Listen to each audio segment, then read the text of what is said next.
Warahmatullahi wabarakatuh.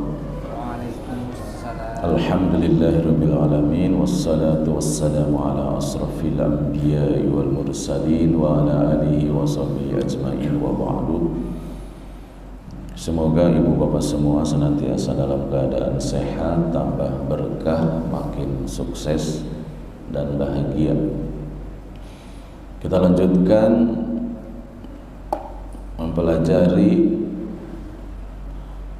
dimensi-dimensi ibadah.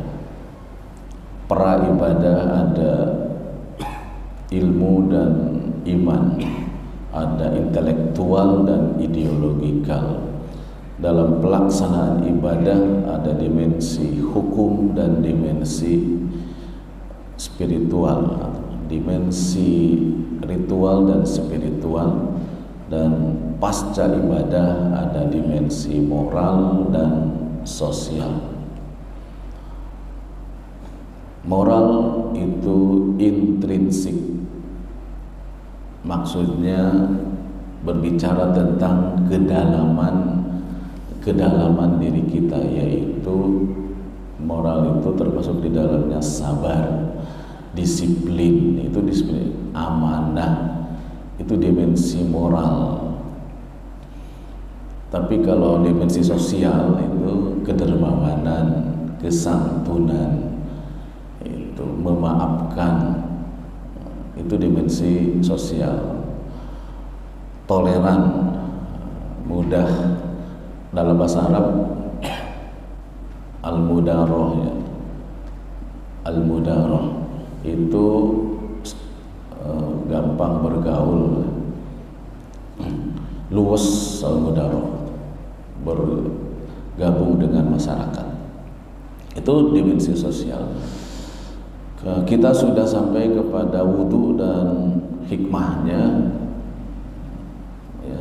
Sekarang masuk kepada sholat. Sholat itu ada rukun, ada syarat, ada rukun, ada wajib sholat, ada sunat sholat. Syarat itu apa sih? Syarat itu sesuatu yang menentukan sahnya ibadah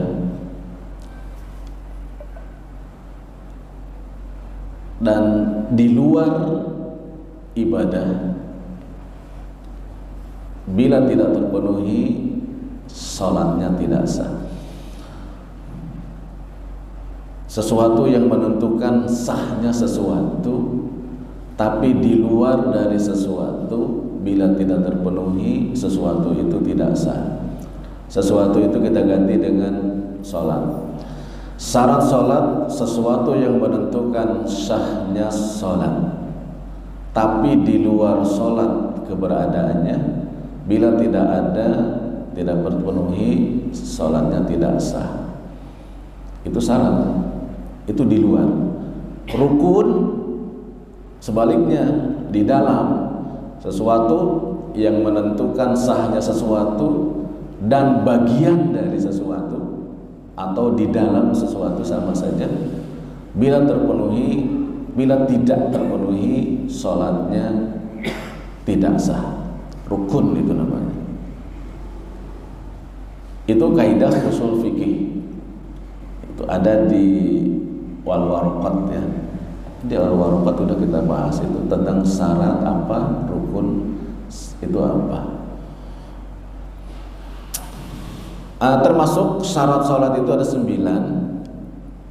Islam balik berakal, suci badan dari hadas, suci pakaian dan tempat dari najis. Suci badan dari najis dan hadas, suci pakaian dan tempat dari najis. Itu 5. Menghadap kiblat, menutup aurat, masuk waktu. Menutup aurat, masuk waktu, menghadap kiblat. Satu lagi. Nah, yang terakhir dibicarakan ulama, maksudnya ada khilafiyah, niat. Kalau yang 1 sampai 8 sepakat, Islam balik berakal, suci badan dari hadas dan najis, suci pakaian tempat dari najis, menutup masuk waktu, boleh menutup aurat dulu, menutup aurat, masuk waktu, menghadap kiblat. Sepakat? Yang terakhir ada perbedaan. Niat itu apakah di luar sholat atau di dalam sholat? Ini karena ada beririsan ini. Dibilang di dalam sholat, kita wudhu aja udah ada niat sholat itu. Kita dari rumah berangkat ke sini udah ada niat itu. Berarti niat sebelum sholat sudah ada syarat itu. Tapi ketika sholat kita juga niatnya tetap ada. Jadi beririsan itu dua-duanya. Ini dari sisi fikih yang begini itu. Nah, kalau rukun sholat dimulai dari berdiri. Ternyata bapak-bapak yang masuk kepada rukun itu hampir seluruhnya gerakan atau positioning. Berdiri itu kan posisi. Ruku posisi, bergerak. Iktidal hampir semuanya berurusan dengan positioning badan. Ruku itu. Yang bacaan rukun itu cuma baca Al-Fatihah, itu masuk ke rukun itu. Kemudian tasahud akhir, baca sholawat, itu bacaan sedikit. Yang rukun itu. Nah, sekarang kita mulai. Sholat itu berdiri bagi yang mampu. Bila tidak bisa berdiri, duduk, bisa tidak duduk, berbaring. Shollu qa'iman. Salatlah dengan berdiri. Fa illam yastati faqa'idan. Kalau tidak bisa berdiri, duduk. Fa illam tastati fa'ala jambin. Kalau tidak bisa duduk, maka berbaringlah. Pesan moral dari berdiri dan menghadap kiblat. Di sini saya masukkan menghadap kiblatnya juga. Berdiri dan menghadap kiblat itu bahwa hidup kita ini harus punya ketegasan, harus lempeng, harus istiqomah, harus ajak. Tadi ayatnya dibaca, innal ladzina qalu rabbunallah tsumastaqamu. Sesungguhnya orang-orang yang berkata Tuhan kami adalah Allah, maksudnya dia sudah bersahadat, itu maka dia harus tsumastaqamu, dia harus beristiqomah. Istiqomah itu disimbolkan dalam berdiri, ajak, lurus. Itu simbol dari pesan moral dari berdiri. Hidup ini jangan kata hamka seperti pucuk aruk dalam tasawuf modern ya, atau di dalam tenggelamnya kapal Panderwih ketika Jainuddin dinasehati oleh seorang parewa. Orang Padang tuh ada parewa ya. Parewa itu tokoh kampung dalam dunia kepisikan. Jainuddin putus asa karena dipisahkan dengan Hayati gitu. Nah, mau menenggelamkan diri ke sungai, mau menghanyutkan diri ke sungai, dan dinasihati oleh parewa.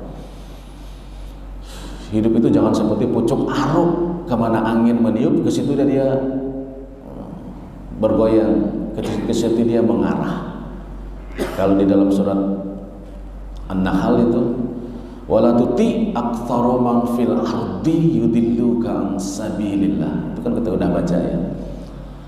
Jangan kamu mengikuti banyaknya orang, galibnya orang, umumnya orang. Wala tuti aktsara man fil ardi.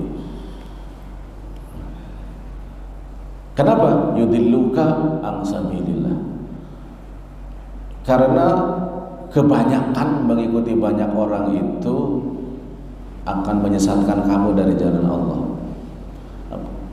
Mengikuti kebanyakan orang itu pertanda dia tidak punya pendirian, tidak ajak.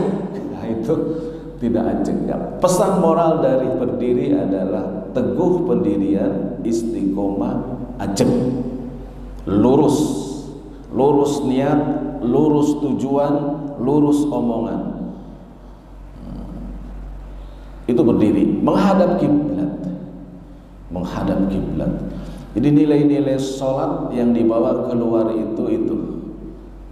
Jadi kalau di luar diri kita jujur, kita ajak istiqomah, berarti kita sholat di luar sholat. Ada sholat di dalam sholat, ada sholat di luar sholat. Sholat di luar sholat itu adalah pesan-pesan sholat itu terlaksana dalam kehidupan sehari-hari, dalam rumah tangga, dalam masyarakat, di kantor, di jalanan. Nilai sholat itu dipraktekkan. Salah satunya nilai ajak, nilai lurus, nilai jujur, nilai istiqomah. Menghadap kiblat, kiblat itu arah. Secara harfiah kiblat itu arah kiblat itu. Kiblat kita Masjidil Haram atau Ka'bah. Ka'bah itu tempat ibadah pertama yang didirikan oleh manusia. Inna awwala baitin, sesungguhnya rumah ibadah pertama, wudi'a linnas alladzi bi Bakkah mubarakah, yang dibangun oleh manusia adalah yang di Mekah Al-Mukarramah. Itu surah Al-Imran ya. Inna awwala baiti wudi'a lin-nasi alladzi bi Bakkah mubarakan wa hudan wa rahmat wa hudan lil alamin. Fihi ayatun bayyinatun maqamu Ibrahim wa man dakhalahu kana amina walillahi 'alan nasi hajjul baiti man istata'a ilaihi sabila. Pesannya adalah hidup harus jelas arah, harus jelas tujuan. Goal itu harus jelas. Itu visi namanya. Hidup mempunyai tujuan yang jelas, mempunyai arah yang jelas, itu adalah visi hidup kita. Bukan saja Ka'bah itu simbol tujuan, simbol visi. Bahkan dalam doa yang paling disudahkan di Ka'bah itu, semuanya doa itu kaum muslimin itu. Kita tawaf itu mulainya dari yang ada sudut yang ada Hajar Aswadnya. Nah, sudut yang ada Hajar Aswadnya. Mulai tawaf itu dari situ ada garis ditarik lurus. Ada Hajar Aswad itu. Nah, Bapak sekalian, kita berputar ke arah dua sudut. Dari sudut yang mau ke Hajar Aswad disebut rukun Yamani. Disebut rukun Yamani. Apa doanya? Semua sama doanya. Semua. Rabbana atina fid dunya hasanah wa fil akhirati hasanah wa qina adzabannar. Itu apa itu? Itu visi itu.